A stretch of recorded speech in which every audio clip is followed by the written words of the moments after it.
Zakaria 3 ayat 1. Kemudian ia memperlihatkan kepadaku imam besar Yosua berdiri di hadapan malaikat Tuhan, sedang iblis berdiri di sebelah kanannya untuk mendakwa dia. Ada dua macam kecenderungan orang Kristen yang berbahaya. Pertama, tidak merasa perlu untuk mengevaluasi diri.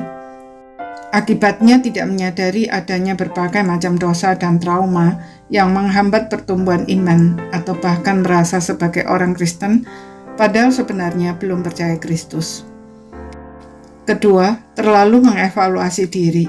Akibatnya justru memberi kesempatan kepada iblis untuk terus mendakwa kita tentang dosa-dosa yang sebenarnya sudah diampuni. Itulah yang dilihat oleh Nabi Zakaria dalam suatu penglihatan.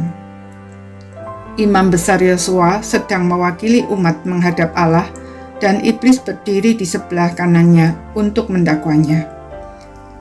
Tujuan iblis mendakwa orang percaya adalah agar kita dikuasai perasaan bersalah sehingga tidak mampu melihat kasih karunia Allah, bahkan tanpa sadar berpikir bahwa Allah itu seperti seorang hakim yang kejam yang setiap saat mengawasi kita serta segera menjatuhkan hukuman untuk setiap kesalahan kecil yang kita lakukan.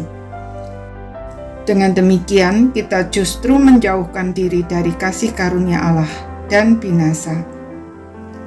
Kabar baiknya, Tuhan membela umatnya dengan menunjukkan siapa mereka. Pertama, Tuhan menunjukkan kondisi mereka saat itu seperti puntung yang telah ditarik dari api. Artinya, mereka memang telah berbuat dosa, menyembah berhala, dan telah menanggung konsekuensinya, yaitu negara mereka beserta bait Allah, lambang kehadiran Allah di tengah umatnya, dihancurkan, dan mereka sendiri dibuang ke Babel selama 70 tahun. Namun kini mereka telah bertobat dan sebentar lagi Tuhan akan membebaskan mereka.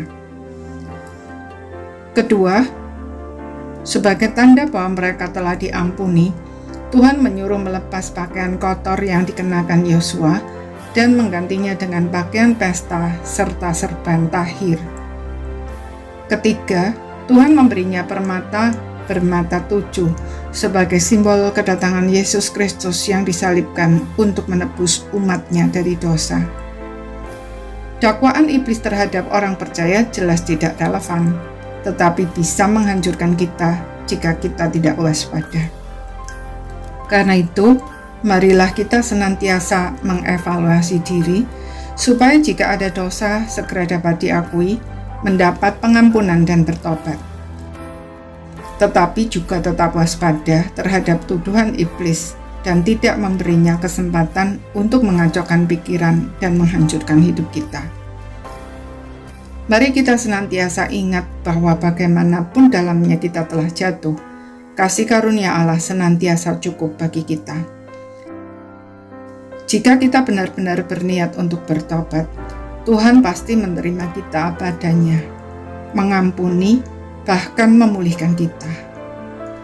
Maukah kita datang kepadanya sekarang juga? Amin.